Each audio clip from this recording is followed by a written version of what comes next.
We are also pleased to welcome our next speaker, Colonel Raymond Powell, U.S. Air Force retired from the Gordian Knot Center for National Security Innovation and the Project Mushu in Stanford University, California. He will be talking about how to harness technology to deter gray zone operations. Ladies and gentlemen, Colonel Raymond Powell.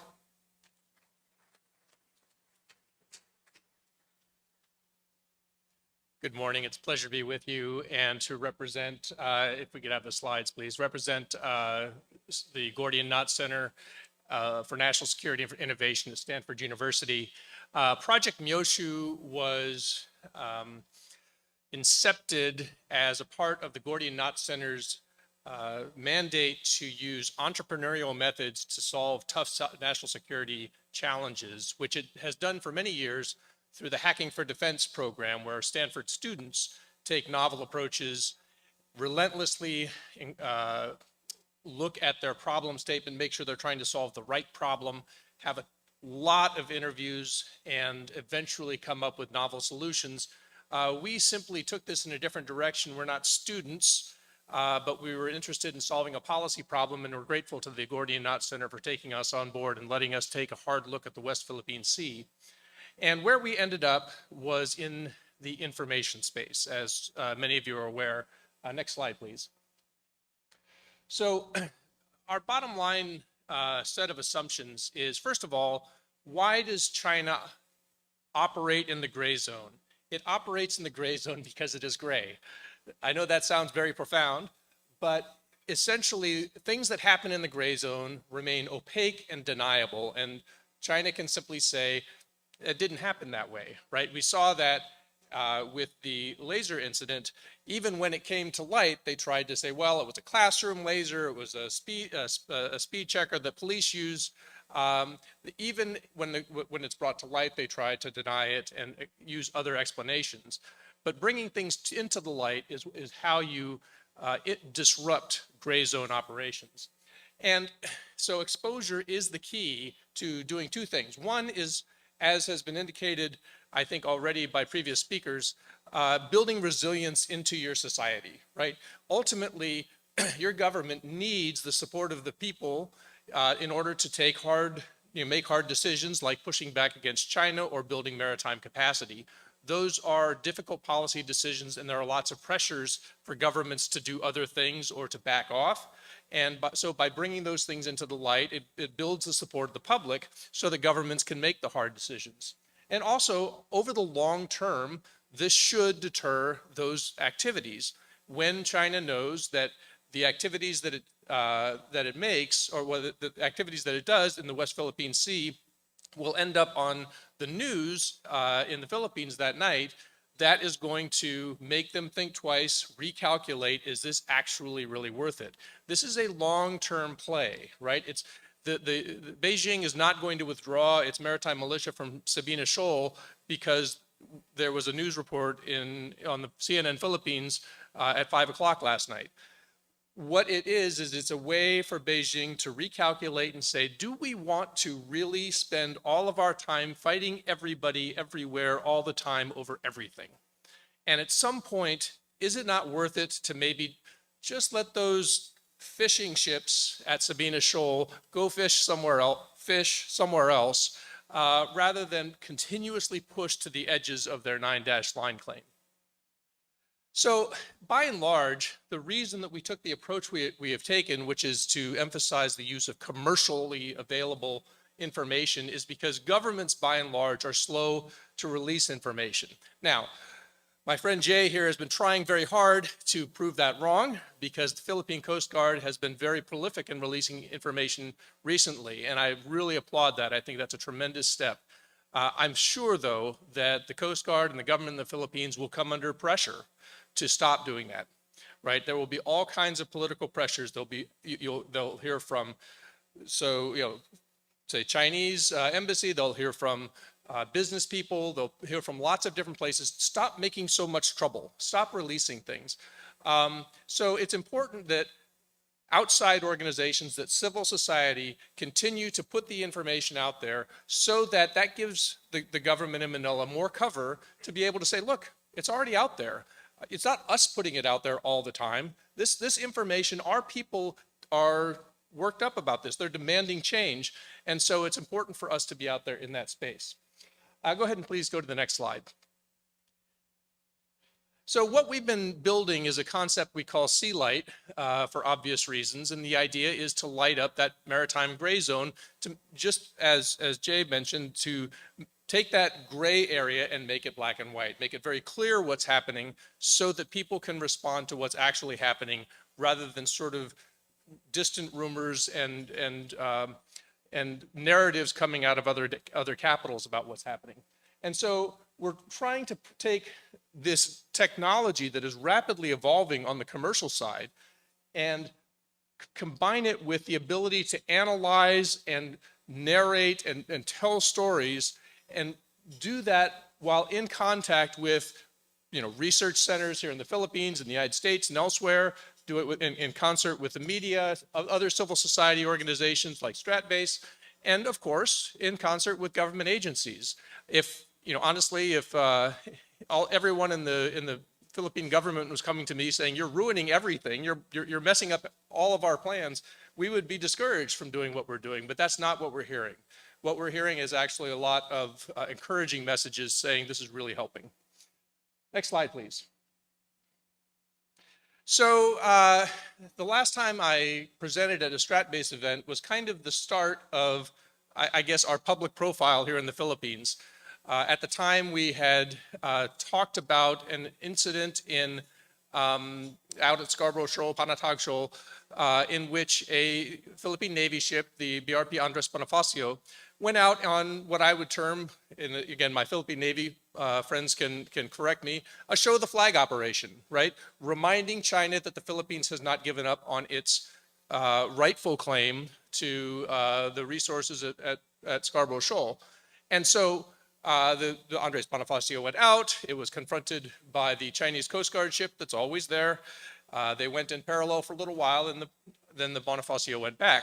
And so it was, in many senses, it was sort of a minor incident, and everything was very controlled and happened, I think, in not too alarming a way, but it was something that had not yet been talked about. And so it sort of brought out the fact that this information is out there. If Ray Powell can find it, anybody, well, not anybody, other people can find it. Now, there is a reason that Ray Powell was able to find it, and that's because we have access to some tools that normally cost money. Our access right now is on a very generous relationship with the data provider that has allowed us to, during our startup period, to operate for free or for very little money for a little while, but eventually as we get funding, we'll be able to increase our number of data sources. But it was sort of meant as an example of what can be done using commercially available data. And as the slide indicates, it got a lot of attention, and we had a pretty exciting 24-hour news cycle at Project Myoshu. So that gave us the idea that this really was kind of a proof of concept. There is a demand for this kind of information, and we do have kind of a unique take on this that others aren't. We're filling a space in the ecosystem that others aren't yet filling. Next slide, please. Just because it was a target of opportunity and it was sort of obvious on the data that I was looking at, I decided to try this out in Malaysia to see what would happen, and presented some information about a similar kind of incident. It was a Malaysian Navy ship that went out to monitor the activities of the China Coast Guard ship out of Laconia Shoals in their EEZ. And that tweet that I put out, and so this was sort of the start of my my Twitter career. That tweet that I put out got the attention of a rather niche Malaysian newspaper, but as things happened, there was a news conference with the defense minister of Malaysia the next day, and he was asked specifically about this, and many people in Malaysian civil society found his answers unsatisfying. There was sort of well, they have claims and we have claims, and it's very difficult to figure these things out. And that did not go over well with a lot of Malaysian civil society. And by the end of the event, you'll see down in the lower right, the Defense Ministry of Malaysia felt compelled to clarify Malaysia's rightful claims to its own EEZ. And that was, I think, very helpful, just sort of all around, to make sure that, Malaysian government is accountable and is responsive to the desires of their society.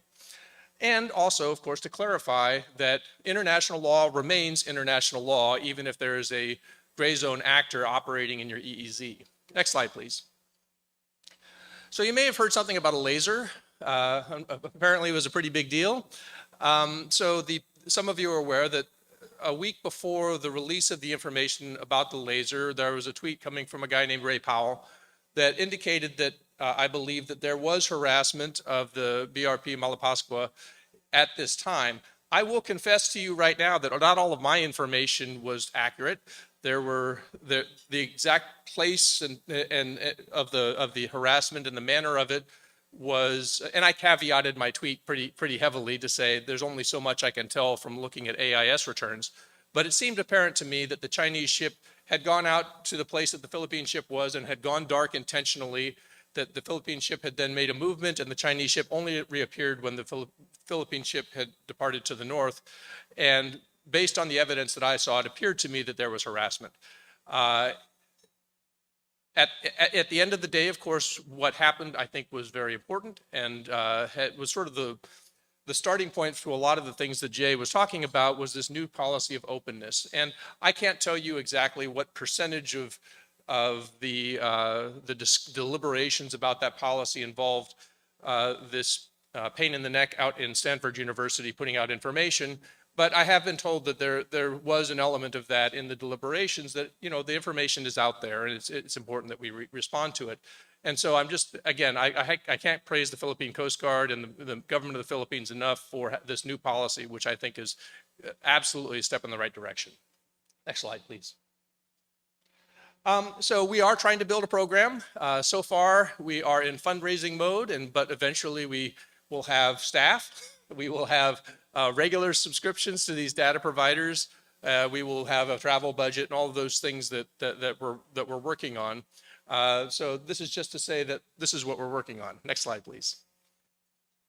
So the bottom line here is that an engaged public is really what is the key in an open society and in a democracy to making sure that the government has the political space to be able to push back against gray zone activity. And there's more information out there than ever in the commercial space and the public space, and the costs are coming down. It's still pretty expensive, but the costs are coming down. And so, what we're doing is only sort of the harbinger of things to come. There is going to be more and more and more on the open source side, as we've seen in Ukraine, for example, where the open source has been a huge part of the battle space there. It's a harder thing to do in a maritime space. There are fewer sensors, as we say, but it is happening. And finally, the reason we're doing what we're doing is to create this sort of community of open source analysts and storytellers, people who can be out there telling the story. So it shouldn't just be Project Myoshu. It should be others. And I'll talk about that here in just a second, because I do actually have a couple of recommendations going forward. Next slide, please. So, very attractive fellow there. You may have seen him on the news. I certainly have. But I think, in terms of leveraging transparency, there are a couple of things that I believe that the Philippines can do to kind of capture this moment and make sure that this remains kind of a long-term win for the Philippines. Next slide, please. First of all, the way that we get information about what happens in the maritime space comes from commercial automated information system receivers. A lot of those are satellites. Two problems with satellites. One is they can't pick up everything. And two is that they tend to be expensive. So people will charge you for what they show you from satellite-based AIS receivers. The others are more accurate, but they're terrestrial. They have to be on land somewhere, meaning they have to have access to power and the internet. Those are very available. And so what I'm showing you here is from Vessel Finder and Marine Traffic, two of the main providers of terrestrial AIS receivers. You'll see that they have actually not as many of these receivers as you might think. The amazing thing is that if you are in a place where they need a receiver, they will almost certainly give you one for free. All you have to do is contact them and say, here's where I am. I'm on this mountain near the coast. I have an office out at Pagasa.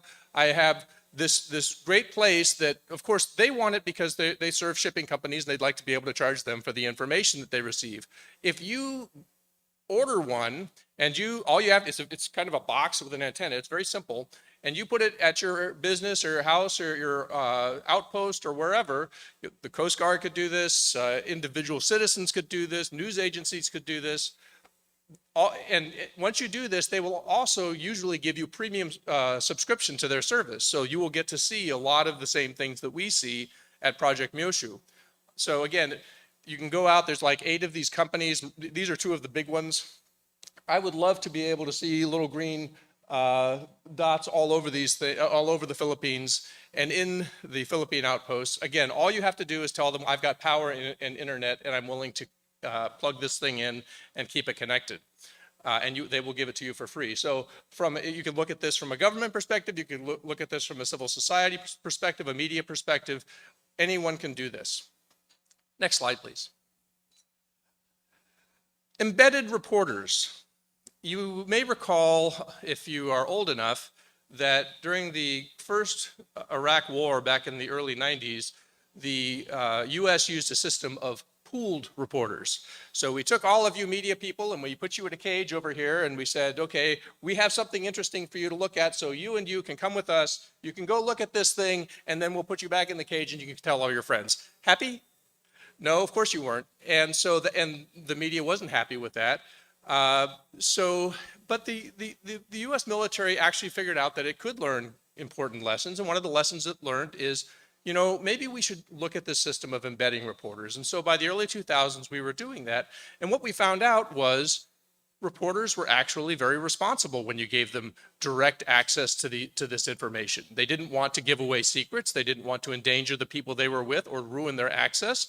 And they sympathized with the people they were with. They found out they were responsible. They found out they were professional, and they wanted to tell those stories. And so the benefits of embedding reporters actually vastly outweighed the risks. And so I think that there's a role for this in the West Philippine Sea, and I'd encourage my Philippine government and military friends to strongly consider increasing your use of embedding in order to let other voices tell the story of what's happening in the West Philippine Sea. It doesn't all have to be on you. You don't always have to say the Philippine Coast Guard said that China did this.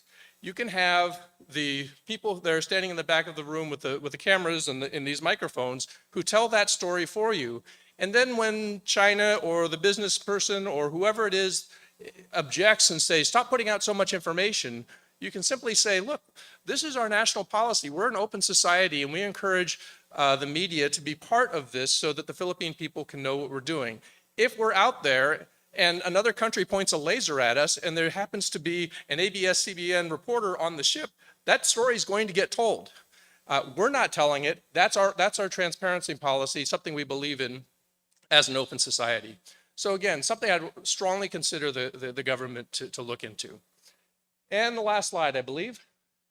So this is us. This is what we do. If you would like to get in contact with me, I have an email address up there. You may have heard I have a Twitter account. That is me. And our website is also there. So please feel free to take a look and get in contact with us if you'd like to talk more about this. Thank you very much.